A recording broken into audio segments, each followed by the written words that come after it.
I think it's one of the most important health issues facing women because of the mortality rate and the very unfortunate outcomes for very many women. I think most women now think about breast cancer as being a number one issue, but the reality is that breast cancer is now 80% curable. Survival rates are going up all the time, whereas for ovarian cancer, because of the difficulty of diagnosis and treatment, it's very sad to say that survival rates are still below 50% after 5 years, and that's a huge concern for women's health.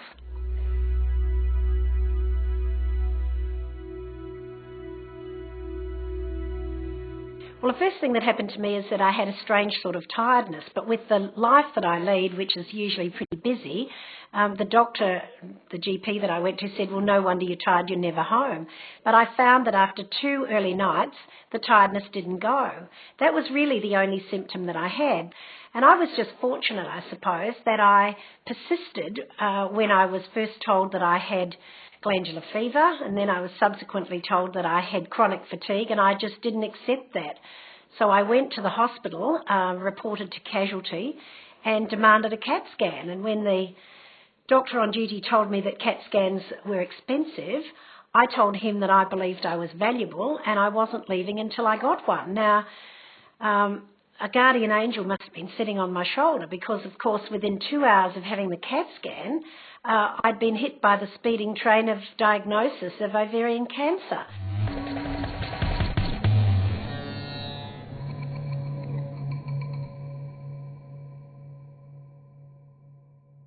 Well, I'm very careful about my health. I've never been a smoker. I'm a very, very light drinker, and I'm careful about my food. I'm careful about my cholesterol readings and so on. So I'm very tuned into my body, and when I felt unwell, I knew it was something more than simply what I'd been told, and my inclination was to persevere. And when I had the tumour removed, it was, I understand, the size of a small grapefruit.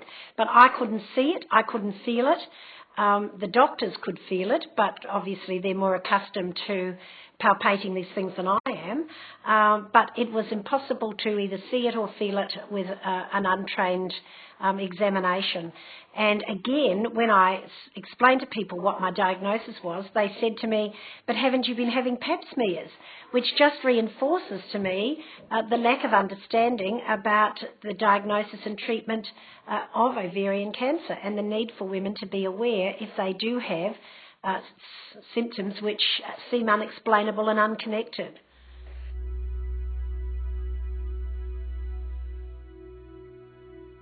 It is a very difficult pathway. As I said, my diagnosis was a little bit like being hit by a speeding train.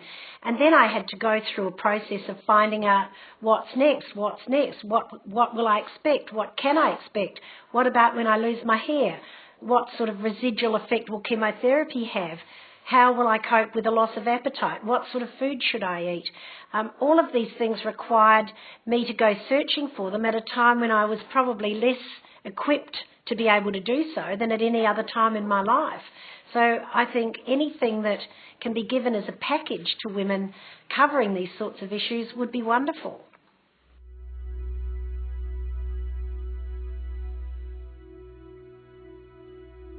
I came to know Jeannie initially as a patient, but subsequently she did become a friend because she was a very warm person, a woman of great charm and of great humility. I think as she went down this journey of ovarian cancer, it was amazing to me the courage that she displayed, particularly throughout the Senate inquiry that she helped to initiate. I know how hard it was for her to sit through a lot of that evidence. She often confided in me how difficult it was to confront the reality of her own disease. But she did this with great courage and dignity, and I think she did a lot in a very short time to help raise the awareness of ovarian cancer among Australian women. I would say to women, if you feel unwell, if your symptoms are odd, if you have a bloating, if you have an indigestion, if you have a loss of appetite, if you have unusual bowel motions, don't take no for an answer.